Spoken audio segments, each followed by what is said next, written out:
को याद होगा कि जो एक यूनिवर्सिटी था जिसका नाम था Nalanda university, open university NOU बोलते थे, उसमें 2023 में एडमिशन नहीं हुआ था। क्यों नहीं हुआ था? क्योंकि यूजीसी ने ना मान्यता दी ही नहीं थी। इसका मतलब हुआ यूनिवर्सिटी ग्रांट कमीशन, ठीक है, यूजीसी बोलते हैं, जो ना आपको हर एक विश्वविद्यालय को मान्यता देती है कि कौन किसको पढ़ाना है या फिर किसको एडमिशन लेना है या फिर किसको नहीं लेना है। अगर इनसे नहीं मिली मान्यता तो उस साल किए गए डिग्री में हर एक एडमिशन हो जाएगा बर्बाद, उनका लाइफ भी हो जाएगा बर्बाद। अब वही कहानी यहाँ पर ये हो गई है कि यूजीसी ने 15 ऐसे विश्वविद्यालय जिसमें बहुत ही बड़े बड़े यूनिवर्सिटी है बिहार के, क्योंकि बिहार यूजीसी ने राज्य के 15 विश्वविद्यालय को डिफॉल्टर लिस्ट में साफ डाला है। डिफॉल्टर लिस्ट में तो क्या हुआ कि वार्निंग देना कि अगर आप 2-3 साल के अंदर में ठीक नहीं करोगे तो मैं आपको इसका मान्यता ही रद्द कर दूंगा। आप ना को एडमिशन ले सकते हो और ना तो आप कुछ कर सकते हो। और यहाँ ध्यान देना, 1917 में बना हुआ पटना विश्वविद्यालय, यहाँ देखना, यहाँ पर पटना विश्वविद्यालय, पटना, उसका पाटलिपुत्र विश्वविद्यालय, Bihar engineering college, Bihar university of health sciences, मौलाना मजरूर हक और यूनिवर्सिटी, वीर कुंवर सिंह यूनिवर्सिटी, BRBU मतलब कि बिहार यूनिवर्सिटी मुजफ्फरपुर वाले, जयप्रकाश यूनिवर्सिटी, संस्कृत विद्यालय यूनिवर्सिटी, LNMU मतलब कि ललित नारायण मिथिला यूनिवर्सिटी, TMBU मतलब हुआ यहाँ पर तिलक माझी भागलपुर यूनिवर्सिटी, BN मंडल यूनिवर्सिटी, बिहार कृषि यूनिवर्सिटी, मुंगेर विश्वविद्यालय और पूर्णिया विश्वविद्यालय। कुल मिलाकर इतनी यूनिवर्सिटी है जो डिफॉल्टर लिस्ट में शामिल है। अब क्यों है ऐसा, सुन लीजिएगा। यहाँ पर क्या है आखिर, यहाँ पर तो आखिर क्यों उसको डिफॉल्टर लिस्ट में शामिल किया जाता है? यहाँ देखिएगा, यहाँ साफ साफ लिखा गया है कि बिहार के 15 विश्वविद्यालय को विश्वविद्यालय अनुदान आयोग ने डिफॉल्टर घोषित किया है।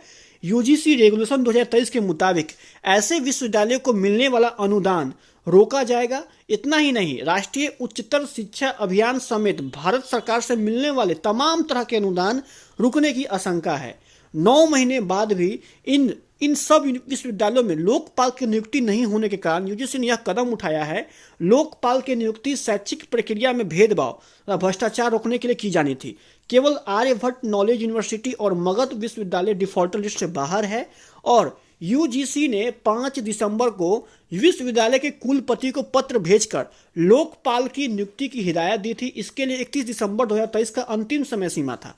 इसके बाद भी कार्रवाई के लिए तैयार रहने की चेतावनी भी उक्त पत्र में दी गई थी।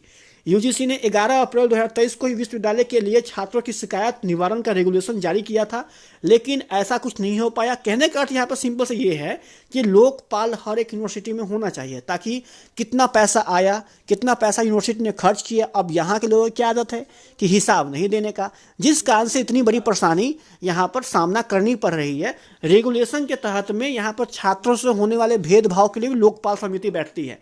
यहाँ देखिएगा कि छात्रों से भेदभाव और प्रवेश परीक्षा तथा परिणाम की प्रक्रिया से संबंधित भ्रष्टाचार की रोकथाम के लिए विश्वविद्यालयों को छात्र शिकायत निवारण समिति का गठन करना है। और SGRC के फैसले में असहमत होने पर लोकपाल के पास अपील भी कर सकते हैं, लेकिन अब लोकपाल नहीं बिठाने के कारण में उनको डिफॉल्टर लिस्ट में शामिल कर दिया गया है। डिफॉल्टर लिस्ट में होने से ये होता है यहाँ पर कि देखिएगा, यहाँ पर लोकपाल के नहीं होने से क्या क्या नुकसान हो सकते हैं, यहाँ ध्यान दीजिएगा। विश्वविद्यालय में भ्रष्टाचारी छात्रों से भेदभाव के मामले में सुनवाई की औपचारिक व्यवस्था नहीं हो सकती, इसीलिए कानूनी तौर पर गठित एक अर्ध न्यायिक निकाय के होने से समाधान हो सकता है। मतलब लोकपाल कहने का अर्थ यही है कि वो ये सब सुनवाई के लिए होते हैं ताकि बच्चों में ये सब चीज रुक सके।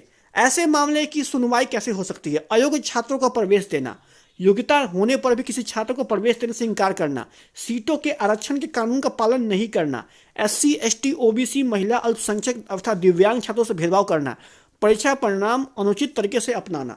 तो ये सब कारणों की वजह से इनको डिफॉल्टर लिस्ट में शामिल किया गया है। और इनके ऊपर आप लोगों को यूजीसी के तहत में डिफॉल्टर लिस्ट में शामिल करने से इनको अनुदान नहीं मिलेगा, पैसा नहीं मिलेगा। जब पैसा नहीं मिलेगा तो क्या होगा? यूनिवर्सिटी चल जाए, आपको यूनिवर्सिटी को एडमिशन लेना बंद करना पड़ेगा। फाइनल यूजीसी को मान्यता ही नहीं देगी, एडमिशन लेना बंद करना पड़ेगा। और साथ ही साथ एडमिशन के बाद भी और भी कई सारी चीज़ें होती है, जिस कारण से समझो यूनिवर्सिटी ही ठप हो जाएगी। तो जल्दी से इसको सुधार किया जाना चाहिए। अगर नहीं होगा तो फिर समझिए कि बिहार का 90% यूनिवर्सिटी हो जाएगा बर्बाद। ठीक है, थैंक यू सो मच। मिलता हूँ फिर से नेक्स्ट वीडियो में, तब तक जय हिंद, जय भारत, बाय।